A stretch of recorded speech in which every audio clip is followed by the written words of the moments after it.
whether it be rubber bullets, flashbang grenades, or pellets, using them to attack civilians and communities protesting the government's illegal invasion is a danger to our democracy.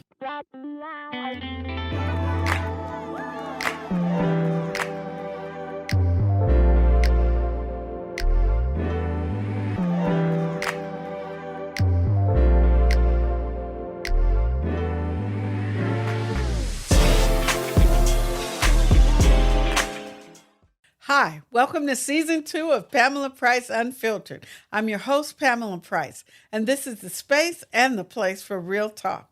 This podcast season is sponsored by the Eloise Real Estate Group. Eloise Middleton is more than a licensed real estate professional. She is a miracle worker. With over 20 years' experience in the Bay Area real estate market, Eloise specializes in residential, single-family, and income properties, including luxury homes, probate trust sales, first-time home buyers, and investors. Their motto is selling real estate is what we do, service is who we are. If you are in the market for residential real estate, call Eloise Middleton at 510-386-0547. Welcome to the show. Let's talk about it. This is life in Trump's America. How ironic. Across the country, men and women of faith are joining peaceful protests and praying for the military forces unlawfully unleashed on everyday people.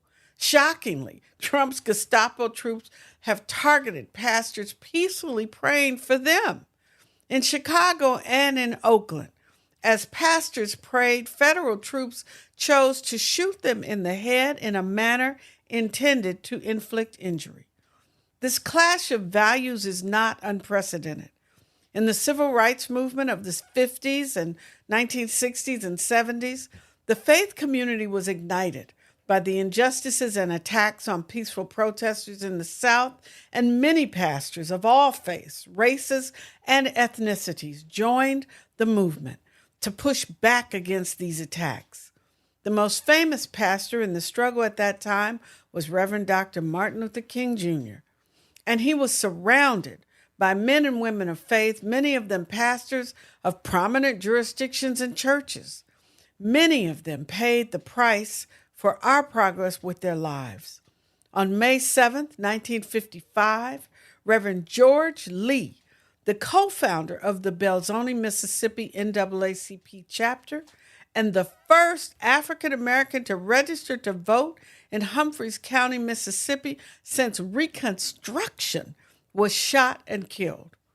On April 7th, 1964, Reverend Bruce W. Klunder was killed in Cleveland, Ohio, when a bulldozer ran over him while he was peacefully protesting the construction of a segregated school.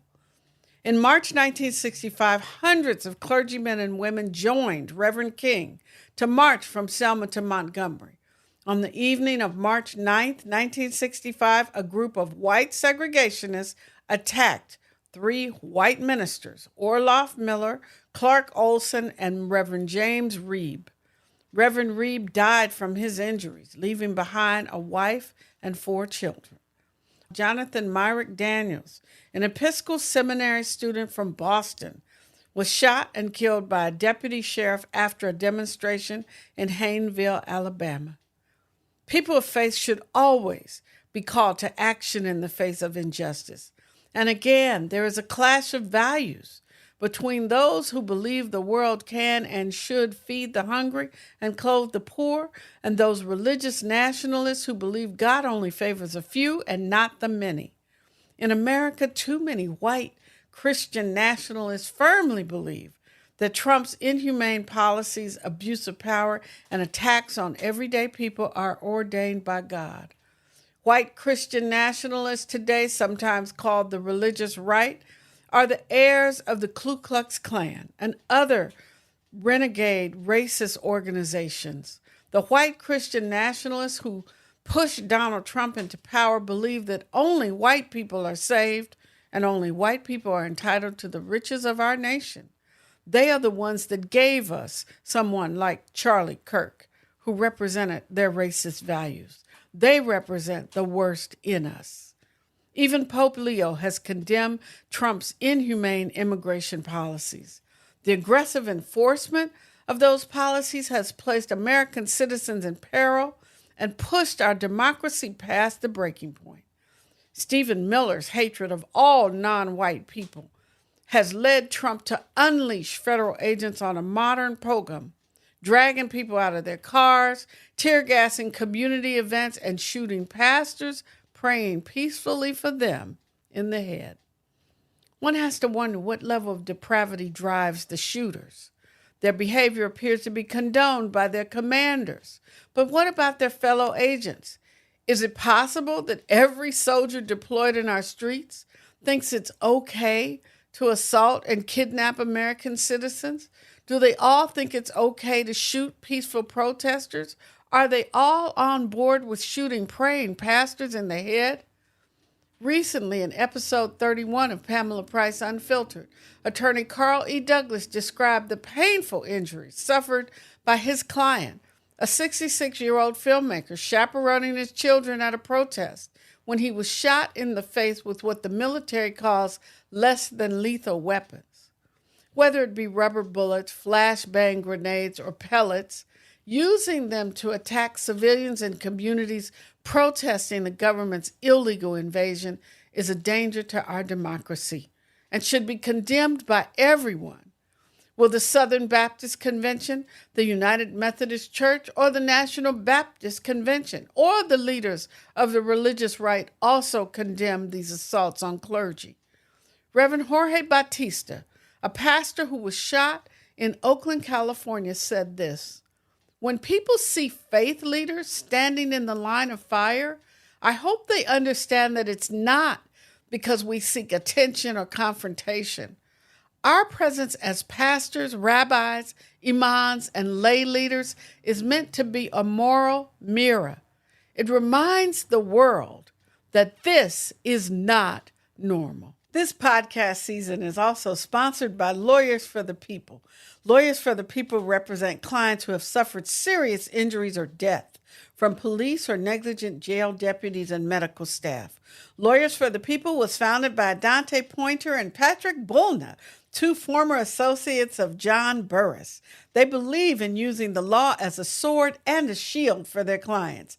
They handle personal injury, civil rights, employment discrimination, jail abuse, and police brutality cases all over California. They don't just talk about results, they get them. Call 510-617-1938 for a free case consultation.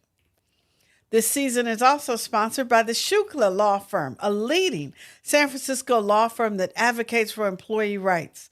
Attorney P. Bobby Shukla is the 2024 San Francisco Trial Lawyers Association Trial Lawyer of the Year, with a winning record against major corporations and government agencies for harassment, discrimination, retaliation, whistleblowers, and pay equity. When you need a trusted advocate to get your voice heard and want action, call the Shukla Law Firm at 415-847-3983.